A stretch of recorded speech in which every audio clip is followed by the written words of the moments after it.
Hello, இன்றைக்குள்ள லஞ்சில் மாங்காய் பச்சடி, பீர்க்கங்காய் கூட்டு. ஆக்சுவலாக இன்றைக்கி மீல்ஸ் வந்துட்டு ஸ்விக்கியில் வாங்கியாச்சு.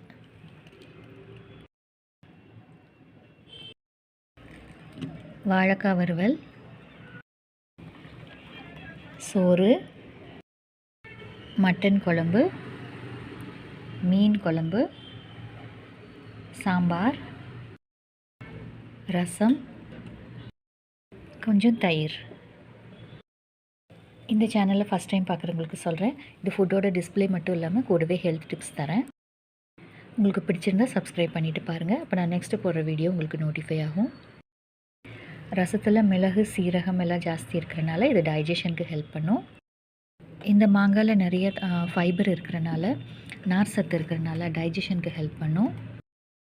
இதில் இருக்கிற ஆன்டி ஆக்சிடென்ட்ஸ் வந்துட்டு நோய் எதிர்ப்பு சக்தியை தூண்டும். பீர்க்கங்காயிலே நிறைய நார் சத்து இருக்குது. இது கூடவே பருப்பும் கலந்துருக்கனால இதில் ப்ரோட்டீனும் இருக்குது, ஃபைபரும் இருக்குது. இதில் இருக்க பீர்க்கங்காய் வந்துட்டு வாட்டர் கண்டென்ட் ஜாஸ்தியாக இருக்கனால நம்ம பாடி டீஹைட்ரேட் ஆகாமல் பார்த்துக்கும்.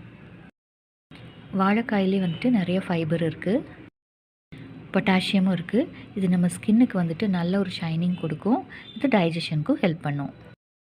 இது முள்ளங்கிலேயும் ஃபைபர் இருக்குது, டைஜஷனுக்கு ஹெல்ப் பண்ணும். சாப்பாட்டில் வந்துட்டு கார்போஹைட்ரேட்ஸ். இது மட்டன் குழம்பு, மீன் குழம்பு. இது ஒமேகா 3 ஃபேட்டி ஆசிட்ஸ். இதில் ப்ரோட்டீன், கொஞ்சம் ஃபேட்டு. தயிர்லேயும் கால்சியம், ப்ரோட்டீன் இருக்குது. நம்ம எலும்புக்கு வந்துட்டு இது ஸ்ட்ராங்காக ஆகிறதுக்கு இது ஹெல்ப் பண்ணும். இந்த சேனலில் ஃபுட்டோட டிஸ்பிளே மட்டும் இல்லாமல் குக்கிங் வீடியோஸ் கூட அப்டேட் பண்ணுறேன். பிரேக்ஃபாஸ்ட் அப்புறம் லன்ச் ரெண்டுமே. உங்களுக்கு பிடிச்சிருந்தால் சப்ஸ்கிரைப் பண்ணிவிட்டு பாருங்கள். தேங்க்யூ.